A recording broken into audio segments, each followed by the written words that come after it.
and IFTTT. So the first component, Arduino Uno. So this is the main component of our project. So as you can see, this is the pin diagram of Arduino Uno. So Arduino Uno basically a microcontroller board based Atmega 328. It has 14 digital input-output pins and 6 analog input pins. A 16 megahertz crystal oscillator, a USB connection, external power supply, a header, and a reset button. The Arduino Uno can be powered via the USB connection or with an external power supply. And this external power can be come from an AC to DC adapter or battery. In this project, Arduino receives the data from the current sensor and transfers to the Wi-Fi module. So let me explain the pin diagram of this Arduino Uno. So here V input pin is the input voltage pin to the Arduino board when it is using an external power source, 5-volt pin. The regulated power supply used to power microcontroller and other components on the board. Then we have 3.3 volt power pin. This 3.3 volt power supply generated by the onboard regulator. Maximum current draw is 50 milliampere. Next pin is the ground pin. So this is for the grounding purpose. Next we have serial pins. The serial pins, we are using serial pins 0 and 1. 0 is used for receiving the data and 1 is used for transmitting the data. And analog pins A0 to A5, A0 to A5 is used as analog pins. So these are basically used to provide the analog input in the range of 0.5 volts. Next, input output pins, which are digital pins, 0 to from 0 to 13. All the pins are considered as digital pins. So these digital pins can be used as input or output pins. Next, we have external interrupt pins, which is 2 and 3. 2 and 3 pin. These pins can be configured to trigger an interrupt on low value or a change in value. Then we have pulse width modulation pins. In digital pins, we have also 6 pulse width modulation pins. So these are 3, 5, 6, 9, 11. This pulse width modulation provide 8-bit pulse width modulation output. Next, we have SPI, Serial Peripheral Interface Pin. These pins are 10, 11, 12, and 13. This is used for the SPI serial communications. Then we have LED pin, which is 13 number pin. There is a built-in LED connected to the digital pin 13. When the pin is high, the LED is on, and when the pin is low, it's off. Then we have AREF pin. This is the analog reference pin, and it allows to feed the Arduino a reference voltage from an external power supply. And if we want to measure the voltage with a maximum range of 3.3 volt, we would feed a nice smooth 3.3 volt into this pin, AREF pin. Next, we have TWI pin. This TWI pin is the pin which provides the interface to the components on a unique 2-wire bus consisting of one clock time and one data line. Next, so these are all the pin configuration of Arduino Uno. The next page, we have the specification of Arduino Uno. So basically, in Arduino Uno, we are using microcontroller, which is Atmega, and this is 8-bit Avier family. So Atmega has 32 KB of flash memory for storing the code. It has also 2 KB of SRAM, which is known as static random access memory, and which is also volatile. So this and 1 KB of EE PROM. So this is electrically erasable programmable read-only memory, and this is non-volatile. So these are the, and we have also recommended input voltage 7 to 12 volt, operating voltage 5 volt, and DC current on input output pins is 40 milliampere. So this is all about Arduino. So now let me speak about the working. Basically, Arduino board is connected to a computer via USB, where it connects with the Arduino development environment, IDE. So the user can write the Arduino code in the IDE, then upload it to the microcontroller, which executes a code interacting with the inputs and outputs such as sensors, motors, etc. So this is the working of Arduino Uno. Next, the advantages. So it is very energy efficient and consume less power. So it has two UART. Full form of UART is universal asynchronous receiver transmitter, which is used for serial communication. So if we have two pins, so it will be easier for Arduino to do the task. So Arduino is even less in cost as compared to the other controller, which gives us the advantage. So, so the next part will be explained by Virajyoti Das. Thank you, Gori. So the second component is energy meter.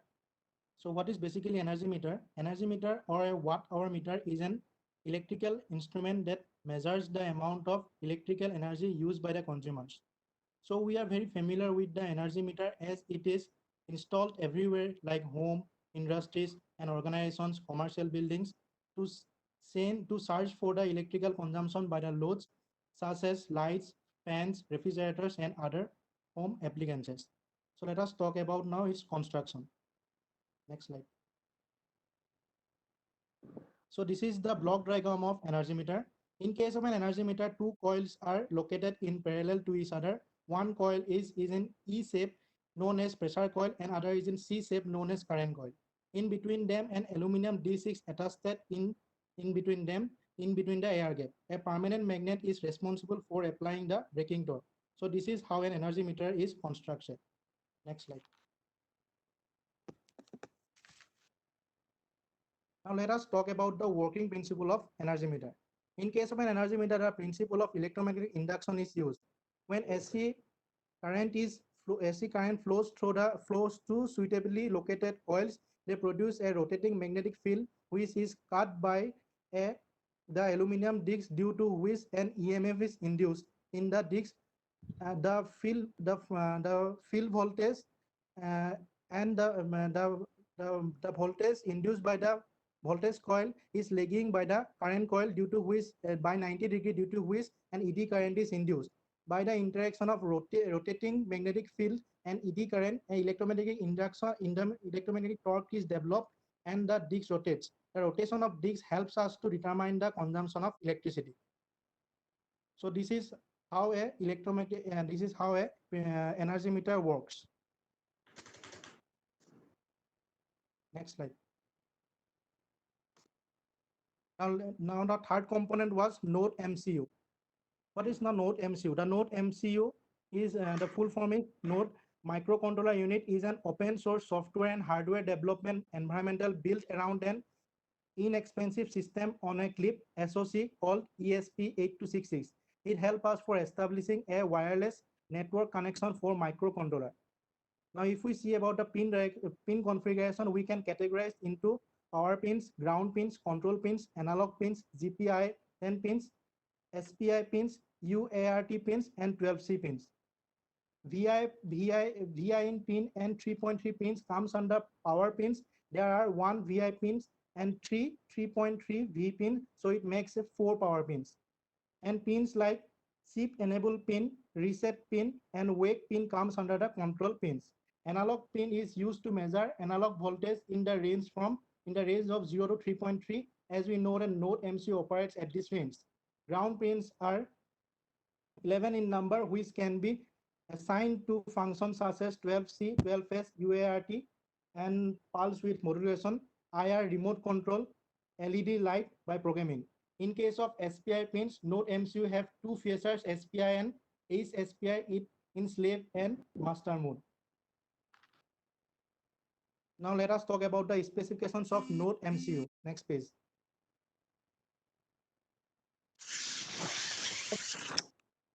So as I have mentioned earlier, Node MCU is a single board microcontroller in which an open source IoT platform. Yeah, specifications of CPU, memory, storage are given. So we know that Node MCU has been built around in an inexpensive system or on a clip, and it manufactures elements like CPU, memory, RAM, network, Wi-Fi, so we can get entire thing in just one clip. And as stated earlier, 3.3 volt regulator is inbuilt on a board using pin VIN. Code is Arduino CPP. IDE used is Arduino IDE, and here 11 number of GPIO pin has been used. Now let us next slide. Now let us talk about the filter MCU. Already mentioned it in an open source interaction, and so it is an open source interaction. It is programmable, and also it is low cost, simple, and also we know that Wi-Fi can be enabled, and the operating system is just by plugging in it can be played. The advantages of Node MCU are it is low energy consumption, intricate support for Wi-Fi network, and reduce the size of board as everything is intricate, and it is very low cost. Thank you. The next slide will be explained by Rajdeep. Thank you, Vyas. Here we have shown an SES712 current sensor with pin connection diagram. In this project, we need a current sensor to monitor the amount of current being used, and this value is read by the Arduino. Since the devices we used are sensitive and they will be get damaged if high amount of current is delivered to them, so we have select SES712 current sensor. There are other current sensors also like SES759, SES715, etc. But we have used SES712 because it has some advantages for our project, and we will tell it later. This SES712 current sensor is fully integrated chip, and it is based on Hall effect.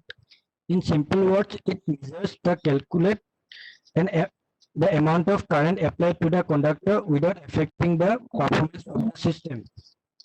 Next slide.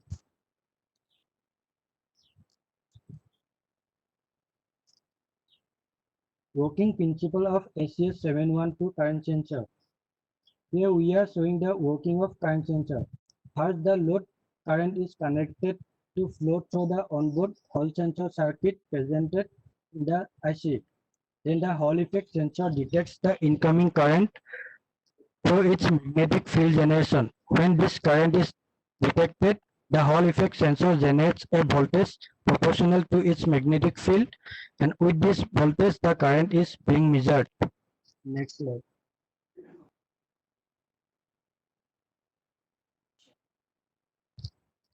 It is the pin configuration of SES712 current sensor. There are total 5 pins, and these are mainly VCC, output, ground, wire in and wire out. VCC is connected to the input voltage, and it is given 5 volt, and output voltage is given as analog output current, and ground is connected to the circuit, and wire in and wire out is connected to the proposed. It is the specifications of SES712. It measures both AC and DC current, and it is available as 5 ampere, 20 ampere, and 30 ampere module. It also provides isolation from the load, and it is easy to integrate with MCU Wi-Fi module, and since it output is given as analog voltage, and the internal conductor resistance is 1.2 milliohm, and also 66 to 185 millivolt per ampere output sensitivity. Next slide.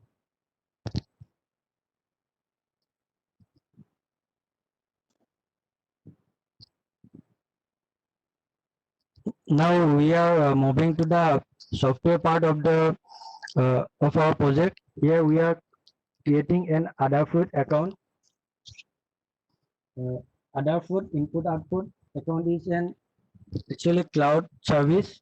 We can connect to it over the internet. It is primarily used for storing and then describing data. It can also sensor data and connect our project to the internet. It is also help us this Adafruit account connect to the IFTTT platform. Next slide.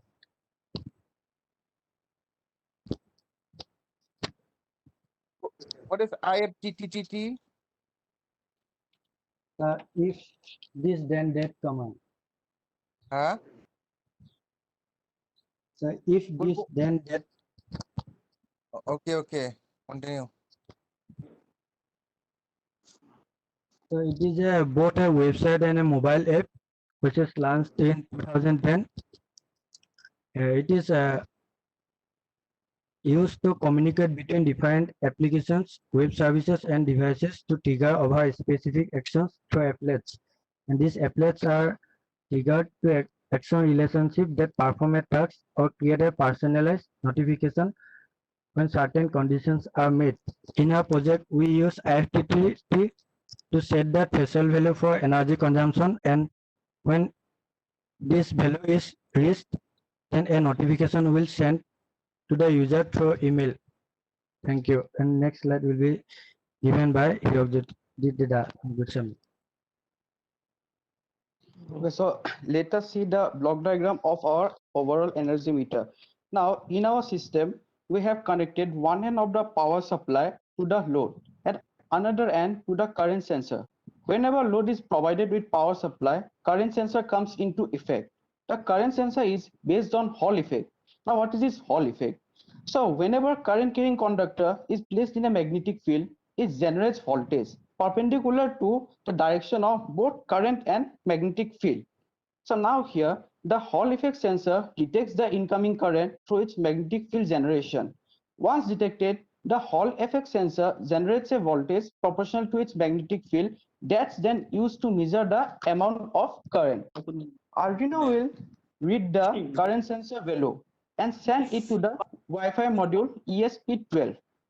Here we cannot connect the current sensor directly to Node MCU module because the output of current sensor gives 5 volt of supply, but our Node MCU module can take up to only 3.3 volt of supply. So if we connect the current sensor directly to Node MCU, it can damage our Wi-Fi module. So now Arduino will read the current sensor value through analog pin and send it to Wi-Fi module ESP12 so that receiver pin of Node MCU can get up to 3.3 voltage level. With the help of Node MCU, we can upload the data. In the Adafruit account, we can set the value of our bill. Adafruit account is then linked to the IFTTT. That is, if this, then that. IFTTT create condition on a server, and if the condition is fulfilled, we can get notification for our bills. Suppose you assume that one unit cost is equal to ₹4. Then if data on the bill feed is equal to 4, then IFTTT will send a mail in our Gmail account. Consumers can also set threshold value for their bills as per their requirement. When the consumer's reading will be near about to set the threshold value, it will send a notification to the consumers. This threshold value notification will increase the awareness among the consumers about the energy. When the consumer gets notification, he can visit the Adafruit account and change the threshold value. In this way, we need not have to wait for our electricity bill at the end of our every month. So next slide. Next slide, Gauri. So let us see the circuit diagram connections. First, let us see the connections between Node MCU and Arduino. We have connected the RX pin, that is receive data serially pin of Node MCU, to the transmit data serial pin TX of Arduino UNO. Now again, TX pin of Node MCU is connected to the RX pin of Arduino UNO. Now again, ground pin of Node MCU is connected to the ground pin of Arduino UNO. Now let us see the connections between current sensor and Arduino UNO. Now current sensor output voltage V0 is connected to A0 pin of Arduino UNO. Here A0 is the analog pin. Current sensor 5 volt pin is connected to the 5 volt pin of Arduino UNO. And again here also ground pin of current sensor is connected to the ground pin of Arduino UNO. Now let us check the connections between load, power supply and current sensor. Now one end of the power supply we have connected to IP positive, that is the positive input terminal, and other to the load. Here we have taken the load as a bulb. And other end of the load, that is bulb, is connected to the input negative terminal. So next slide. Next slide.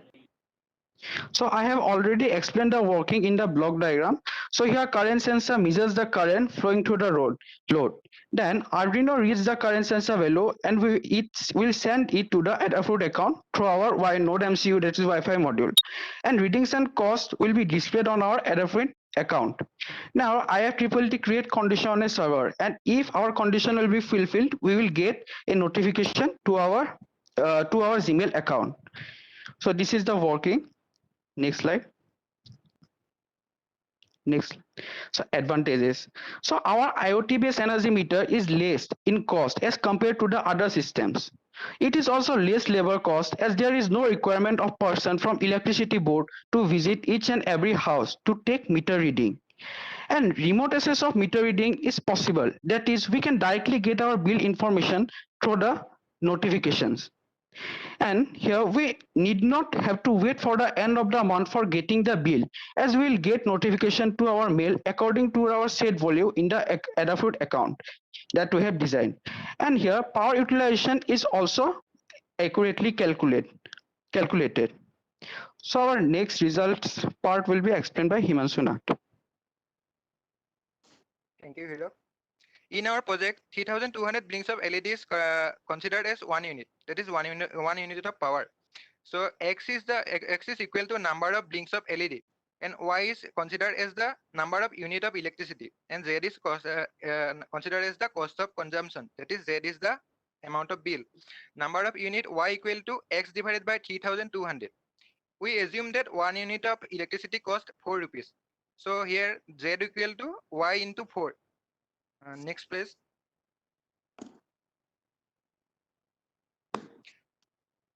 Since we take only one single light bulb as load, so we use 1 unit as the trigger value for our project.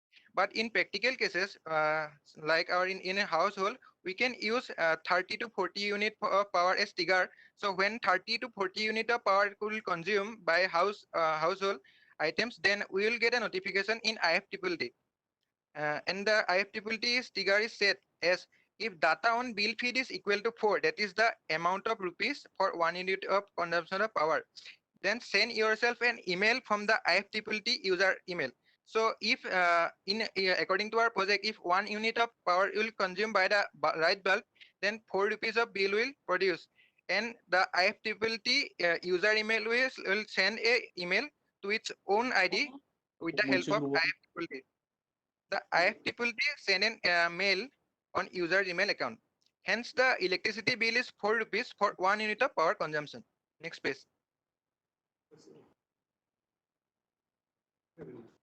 Here we can see that user can change the bill limit to any greater amount of an amount for notification alert.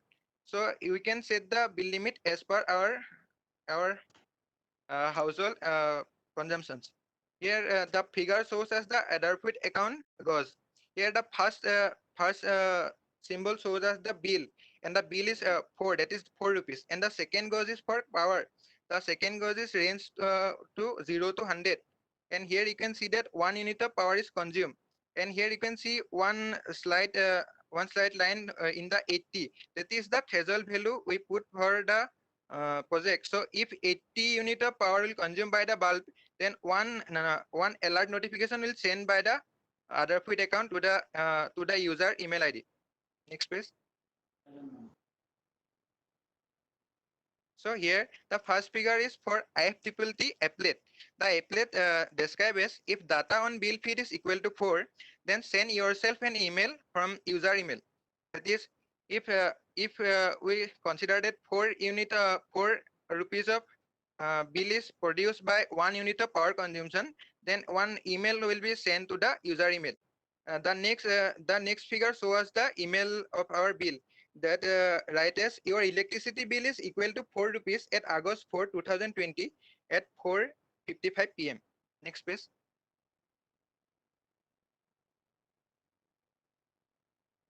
Here we can see that the 80 unit of power which we use as the threshold value is put in the Adafruit account trigger. So if 80 unit of power will consumed by our system, then one alert email is sent from the Adafruit account to the user email ID. Here the main thing we have to notice that the IFTTT will send the bill amount, that is the rupees, which will be for the consumption of power into 4, that is the amount of 1 unit of power. But the Aadhaar account only give us the number of unit consumed, as 80 unit is considered as the upper limit, so it will just give us an email that 80 unit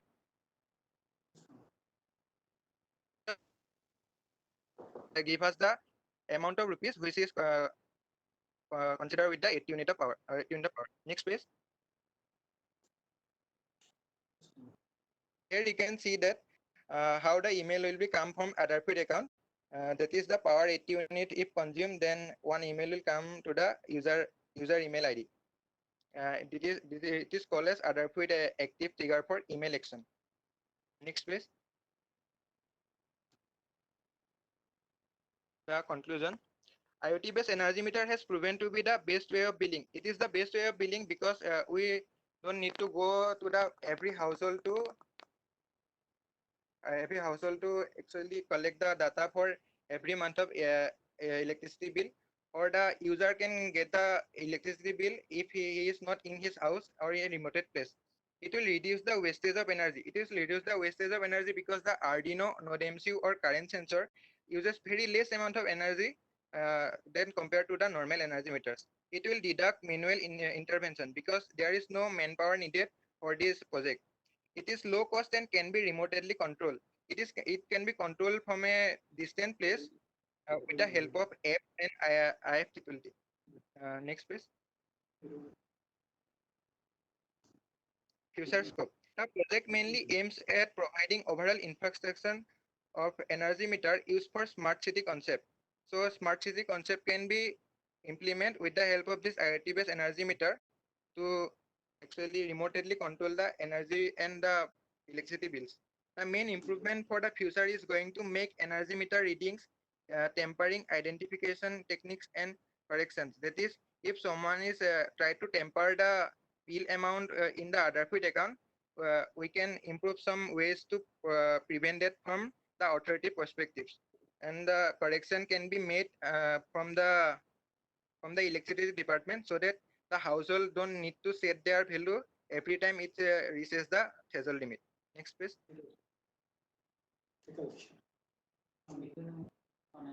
These are the references we use for our project. That is, there are certain references.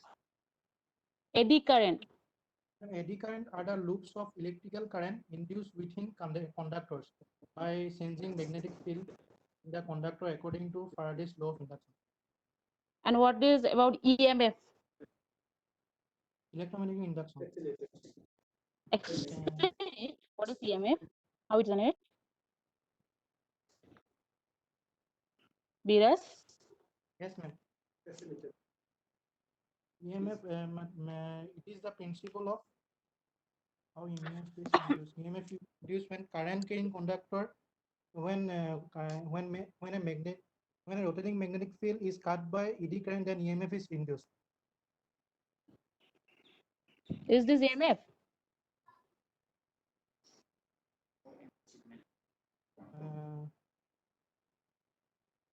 Yes, ma'am. EMF. It is the Okay, voltage. Gauri? Hello, Gauri? Gauri Shankar? Hello. Hello, Gauri? Gauri Shankar. Then Hirok? Can you hear me? Hirok Jyoti? Ma'am? Yeah, Hirok Jyoti. You have Yes, ma'am. said about Hall effect, right? You have said about Hall effect, right? Yes, ma'am. Yes, ma'am. What is Hall effect? Whenever a current carrying conductor is placed in a magnetic field, then it generates a voltage perpendicular to the direction of both the magnetic field and the current. Okay, then I'm That is giving basically the Hall effect. okay. Listen. I'm giving one example. Okay. Okay. Say if in the Hall Okay. effect if the electric field is in x direction and the velocity is in y direction, then what will be the direction of the magnetic field? Can you repeat, Yes, repeat yes. once? In the Hall effect, If if the electric field is in x direction and the velocity is in y direction, then what will be the direction of the magnetic field? ma'am, it will be perpendicular to the direction of the velocity and electric field. Yeah, in which direction? Say. I mean, Direction. in the opposite direction, or yes, mean the overall that one velocity and perpendicular, opposite to so the it will be velocity and the direction. electric field. So it will be in z direction, right? Yes, from Z direction. Okay, okay. I'm sure. Yes, sir. Okay, explain me driving force of IC circuit. Driving force.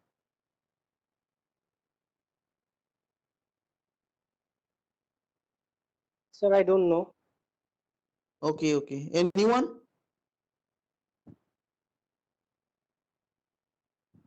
Sir, this is Not sure. basically Hello, sir. Hello.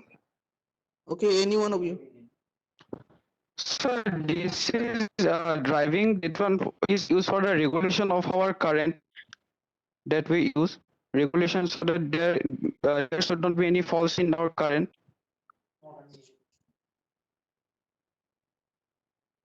Okay, okay, okay. Okay, sir. Okay, Gauri, what is volatile and non-volatile memory? Okay, sir. Sir, volatile memory means, sir, in which volatile memory means in which we can store the data only when the power of the device is on. But when the power of the device is off, the stored data will be erased. And sir, in non-volatile memory, what happens? Sir, stored data will be in the both case when the power is on or off will sustain.